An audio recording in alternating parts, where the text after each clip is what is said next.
Hello friends, ನಮಸ್ಕಾರ. ನಾಡುನುಡಿ ಲೈವ್ಗೆ ಸ್ವಾಗತ. ಸ್ನೇಹಿತರೆ, ಸಾರ್ವಜನಿಕರಿಗೆ ಇದೀಗ ಬಿಗ್ ಅಲರ್ಟ್ ನೀಡುವಂತ ಸುದ್ದಿಯೊಂದು ಇದೆ. ಮಾರ್ಚ್ 31ರ ಒಳಗಡೆ ನೀವು ಈ ಕೆಲಸವನ್ನ ಮಾಡದಿದ್ರೆ ನಿಮಗೆ ಸಿಲಿಂಡರ್ ಸಿಗೋದು ಕೂಡ ಕಷ್ಟವಾಗುತ್ತೆ. ಹಾಗಾದ್ರೆ ಏನು ಈ ಹೊಸ ನಿಯಮ? ವಿಡಿಯೋವನ್ನ ಕಂಪ್ಲೀಟ್ ಆಗಿ ವಾಚ್ ಮಾಡಿ.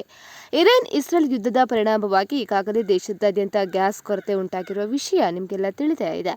ಈ ಹಿನ್ನೆಲೆಯಲ್ಲಿ ಗ್ರಾಹಕರಿಗೆ ಕೇಂದ್ರ ಸರ್ಕಾರವು ಪ್ರಮುಖ ಎಚ್ಚರಿಕೆಯನ್ನು ಕೂಡ ನೀಡಿದೆ.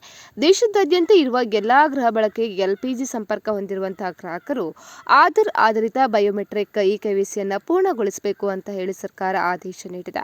ಇರಾನ್ ಮೇಲೆ ಇಸ್ರೇಲ್ ಅಮೆರಿಕ ದಾಳಿಯ ಕಾರಣದಿಂದಾಗಿ ಪ್ರಪಂಚದಾದ್ಯಂತ ಅನೇಕ ದೇಶಗಳಲ್ಲಿ ಪೆಟ್ರೋಲ್ ಮತ್ತು ಡೀಸೆಲ್ ಗ್ಯಾಸ್ನ ಕೊರತೆ ಉಂಟಾಗಿದೆ. ಭಾರತದಲ್ಲೂ ಕೂಡ ಎಲ್ಪಿಜಿ ಕೊರತೆ ತೀವ್ರ ಮಟ್ಟಕ್ಕೆ ತಲುಪಿದೆ. ಈ ಸಂದರ್ಭದಲ್ಲಿ ಎಲ್ಪಿಜಿ ಕೊರತೆಯನ್ನು ನೀಗಿಸಲು ಸರ್ಕಾರ ಇದೀಗ ವಿವಿಧ ಕ್ರಮಗಳನ್ನು ಕೈಗೊಂಡಿದೆ. ಸೊ ಏನಪ್ಪಾ ಅಂತ ಹೇಳಿದ್ರೆ, ಮೊದಲನೇದಾಗಿ ದೇಶದಾದ್ಯಂತ ಇರುವ ಎಲ್ಲ ಡೊಮೆಸ್ಟಿಕ್ ಎಲ್ಪಿಜಿ ಕನೆಕ್ಷನ್ ಬಳಕೆದಾರರು ಆಧಾರ್ ಆಧಾರಿತ ಬಯೋಮೆಟ್ರಿಕ್ ಇಕೆವೈಸಿಯನ್ನು ಪೂರ್ಣಗೊಳಿಸುವುದು ಕಡ್ಡಾಯವಾಗಿದೆ. ಗ್ಯಾಸ್ ಸಬ್ಸಿಡಿಯನ್ನು ಪಡೆಯೋದಕ್ಕೆ ಮತ್ತು ಸಿಲಿಂಡರ್ ಬುಕಿಂಗ್ ಸ್ಥಗಿತಗೊಳ್ಳದಂತೆ ತಡೆಯಲು ಇದು ಅಗತ್ಯ ಅಂತ ಹೇಳಿ ಘೋಷಣೆ ಮಾಡಲಾಗಿದೆ. ವಿಶೇಷವಾಗಿ ಉಜ್ವಲ ಯೋಜನೆ ಫಲಾನುಭವಿಗಳು ಪ್ರತಿ ಹಣಕಾಸು ವರ್ಷದಲ್ಲೇ ಇದನ್ನು ಪೂರ್ಣಗೊಳಿಸಬೇಕಾಗ್ತದೆ.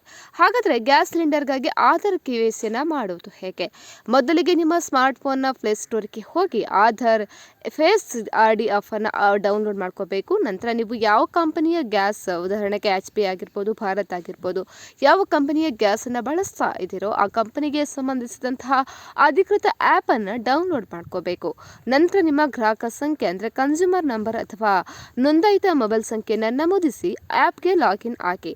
ಲಾಗಿನ್ ಆದ ನಂತರ ಅಲ್ಲಿ ಕಾಣಿಸುವಂತಹ RE-eKYC ಅಥವಾ ಆಧಾರ್ ಇಕೆವೈಸಿ ಆಯ್ಕೆಯನ್ನು ಆರಿಸ್ಕೊಳ್ಬೇಕು. ಅಲ್ಲಿ ನಿಮ್ಮ ಆಧಾರ್ ಸಂಖ್ಯೆಯನ್ನು ನಮೂದು ಮಾಡ್ಕೊಳ್ಳಿ. ಇನ್ನು ನಿಯಮ ಮತ್ತು ನಿಬಂಧನೆಗಳನ್ನು ಒಪ್ಕೊಂಡ ನಂತರ ಫೇಸ್ ಸ್ಕ್ಯಾನ್ ಮಾಡಿ. ಈಗ ನಿಮ್ಮ ಸ್ಕ್ರೀನ್ ಮೇಲೆ ಆಧಾರ್ ಫೇಸ್ ID ಕ್ಯಾಮೆರಾ ಕಾಣಿಸ್ಕೊಳ್ಳುತ್ತೆ. ಆಗ ನಿಮ್ಮ ಮುಖವನ್ನು ಸ್ಕ್ಯಾನ್ ಮಾಡಬೇಕು. ಮುಖ ಯಶಸ್ವಿಯಾಗಿ ಸ್ಕ್ಯಾನ್ ಆದ ತಕ್ಷಣ ಹಸಿರು ಬಣ್ಣದ ಟಿಕ್ ಮಾರ್ಕ್ ಕಾಣಿಸಿಕೊಳ್ಳುತ್ತೆ. ಸ್ಕ್ಯಾನ್ ಪೂರ್ಣಗೊಂಡ ನಂತರ ನಿಮ್ಮ ಆಧಾರ್ ವಿವರಗಳು ಪರದೆಯ ಮೇಲೆ ಕಾಣಿಸುತ್ತವೆ.